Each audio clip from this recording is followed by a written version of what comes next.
ओ त्रिभुज सीख रहे थे। लास्ट पढ़िए क्या था। और न्यून कोण। और अभी कुछ और पॉइंट लिखना था नहीं।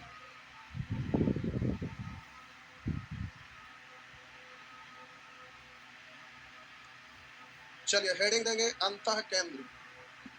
हेडिंग देंगे अंतः केंद्र।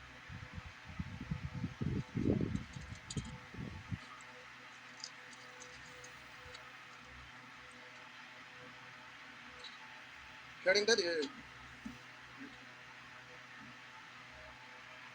देखिए किसी त्रिभुज के अंतः केंद्र, किसी त्रिभुज के अंतः केंद्र एक ही बिंदु से होकर गुजरती है। किसी त्रिभुज का अंतः केंद्र एक ही बिंदु से होकर गुजरती है और वह जिस बिंदु से होकर गुजरती है,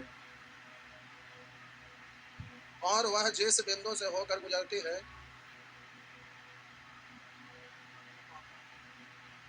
उसको काट दीजिए, काट दीजिए, काट दीजिए, काट दीजिए, काटिए काटिए। लिखने नहीं कहते किसी, क्या हुआ नहीं लिखे थे। हम बोले अंतः केंद्र, हेडिंग है ना, किसी त्रिभुज के कोण समद्विभाजक, कर दे पूरा कर दे। किसी त्रिभुज के कोण समद्विभाजक, किसी त्रिभुज के कोण समद्विभाजक एक ही बिंदु से होकर गुजरती है। किसी त्रिभुज के कोण समद्विभाजक एक ही बिंदु से होकर गुजरती है और वह जिस बिंदु से होकर गुजरती है, और वह जिस बिंदु से होकर गुजरती है उसे अंतः केंद्र कहते हैं। उसे अंतः केंद्र कहते हैं। उसी को केंद्र मानकर, उसी को केंद्र मानकर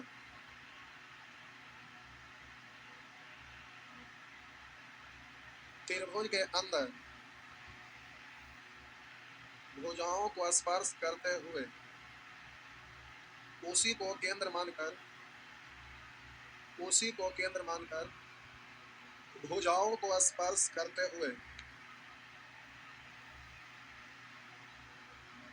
क्या त्रिभुज के, हम बोले किसी भी त्रिभुज के कोण समद्विभाजक एक ही बिंदु से होकर गुजरते हैं और वह जिस बिंदु से होकर गुजरते हैं उसे अंतः केंद्र कहते हैं। उसी को केंद्र मानकर त्रिभुज के अंदर भुजा, उतना ना लिखे, 4-5 बार बोले, त्रिभुज के अंदर भुजाओं को स्पर्श करते हुए वृत्त खींचा जाता है। भुजाओं को स्पर्श करते हुए वृत्त खींचा जाता है जिसे अंतः वृत्त कहते हैं।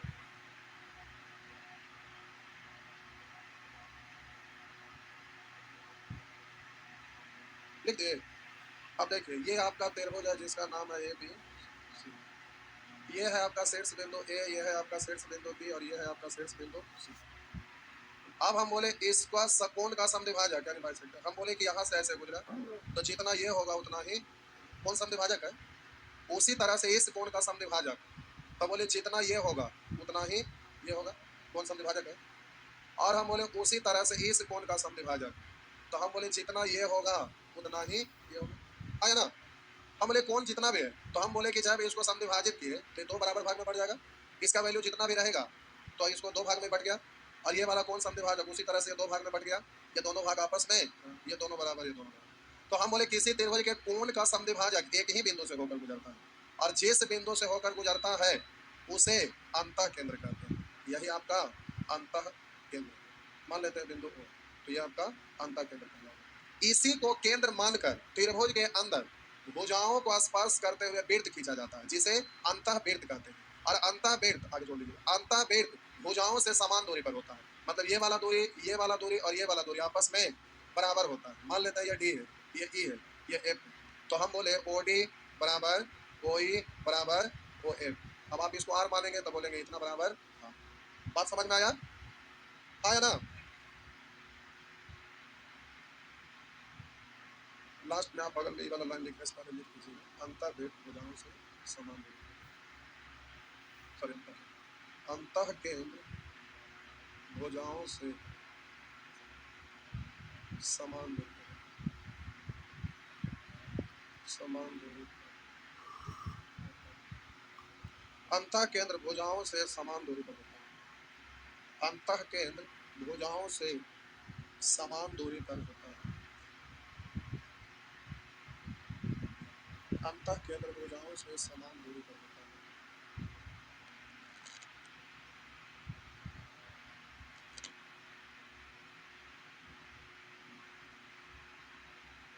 हो गया?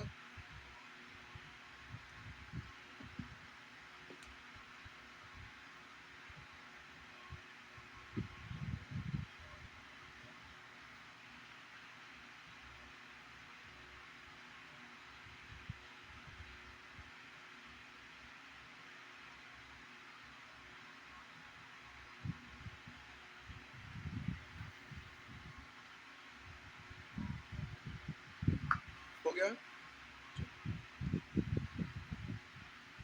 ये मैं लिख देता हूं। हेडिंग देंगे शीर्ष लंब,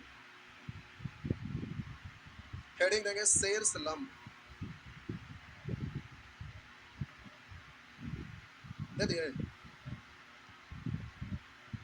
लिख, त्रिभुज के शीर्ष से, त्रिभुज के शीर्ष से सम्मुख भुजा पर डाला गया लंब, सम्मुख भुजा पर डाला गया लंब शीर्ष लंब कहलाता है। त्रिभुज के शीर्ष से सम्मुख भुजा पर डाला गया लंब शीर्ष लंब कहलाता है। देखिए, देखिए, ये आपका त्रिभुज, इस त्रिभुज का नाम है ए बी सी। अब इस शीर्ष से सामने वाला भुजा पर हम लंब डालें, ये मान लेते हैं। तो हम बोले कि इसी त्रिभुज में शीर्ष से सम्मुख भुजा पर डाला गया लंब, ये क्या कहलाएगा? शीर्ष लंब। और उसी तरह से इस बिंदु से सामने वाला भुजा पर हम ऐसे लंब डालें, ये शीर्ष लंब। उसी तरह से हम बोले कि इस शीर्ष से सामने वाला भुजा पर लंब डालेंगे तो ये आपका शीर्ष लंब कहलाएगा। आया ना? तो इसको आप क्या बोलेंगे? शीर्ष लंब, शीर्ष लंब। आगे लिखिए, लंब केंद्र। हाँ, बिगड़ जाएगा।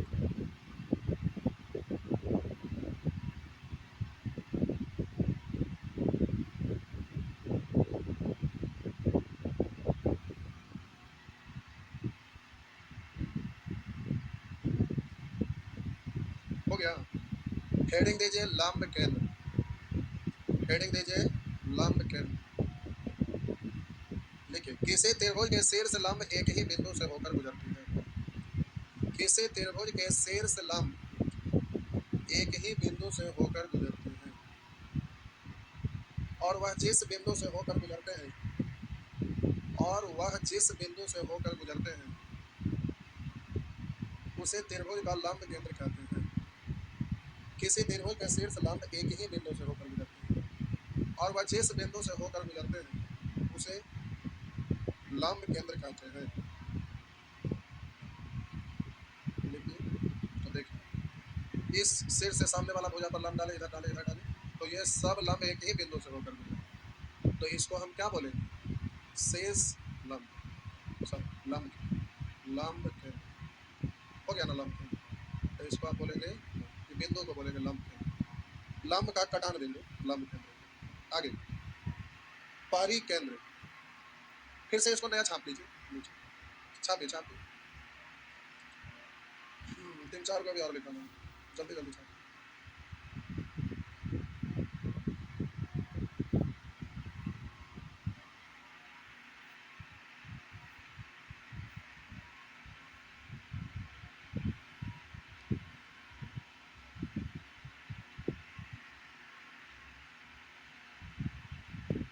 हेडिंग देंगे पारी केंद्र।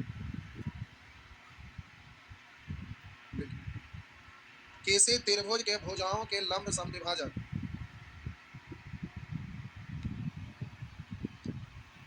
किसी त्रिभुज के भुजाओं के लंब समद्विभाजक, किसी त्रिभुज के भुजाओं के लंब समद्विभाजक एक ही बिंदु से होकर गुजरते हैं। एक ही बिंदु से होकर गुजरते हैं, और वह जिस बिंदु से होकर गुजरते हैं, और वह जिस बिंदु से होकर गुजरते हैं उसे परिकेंद्र कहते हैं, उसे परिकेंद्र कहते हैं। इसी को केंद्र मानकर, इसी को केंद्र मानकर, इसी को केंद्र मानकर शीर्ष, इसी को केंद्र मानकर त्रिभुज के शीर्षों को स्पर्श करते हुए, इसी को केंद्र मानकर शीर्षों को स्पर्श करते हुए वृत्त खींचा जाता है, जिसे परिवृत्त कहते हैं, जिसे परिवृत्त कहते हैं।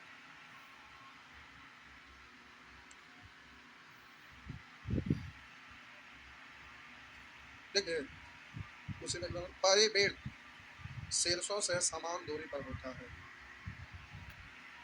परिवृत्त सॉरी परिकेंद्र से समान दूरी पर, परिवृत्त। देखिए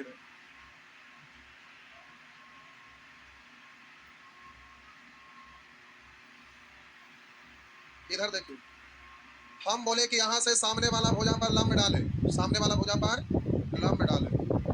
देखो शीर्ष ए है, ये शीर्ष बी है, और ये शीर्ष सामने वाला भुजा पर यहाँ से लंब डाले तो ये समद्विभाजित हो गया, और इधर वाला शीर्ष से सामने वाला पर लंब डाले तो ये समद्विभाजित हो गया, और इधर से हम लंब डाले तो ये आपका समद्विभाजित हो गया। ये तीनों भुजा बराबर नहीं है, ऐसा हमने लिखा, सब अलग अलग है। तो हम बोले ये जितना है वो बराबर भाग में बढ़ेगा, फिर इससे लंब डाले तो ये दोनों बराबर भाग में बढ़ेगा, फिर इससे लंब डाले तो दो बराबर भाग में बढ़ेगा। मान लेते हैं कि ये बिंदु O, तो ये जो बिंदु O है इसको हम क्या बोलेंगे, बोलिए परिकेंद्र, इसको हम बोलेंगे परिकेंद्र। और हम बोले कि AC को केंद्र मानकर त्रिभुज के बाहर शीर्षों को स्पर्श करते हुए वृत्त खींचा जाता है, तो इसको क्या बोलेंगे, परिवृत्त। और परिवृत्त परिकेंद्र से समान दूरी पर होता है, मतलब ये दूरी और ये दूरी और ये दूरी आपस में बराबर हो। मान लेते हैं ये D है, ये E और ये F, तो हम बोले OD बराबर OE बराबर, अब इसको मान लेते हैं R, तो बोलिएगा इतना बराबर हो गया। नेक्स्ट छाप लीजिए,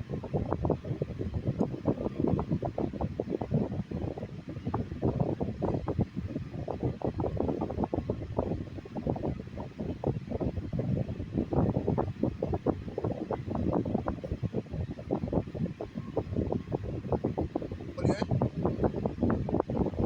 क्या बराबर है, OD OA ना, शीर्ष से समान दूरी पर देना, OA है, OA बराबर O और ये यहाँ लिखे, हाँ OA OB OA OB। Next छाप लिए,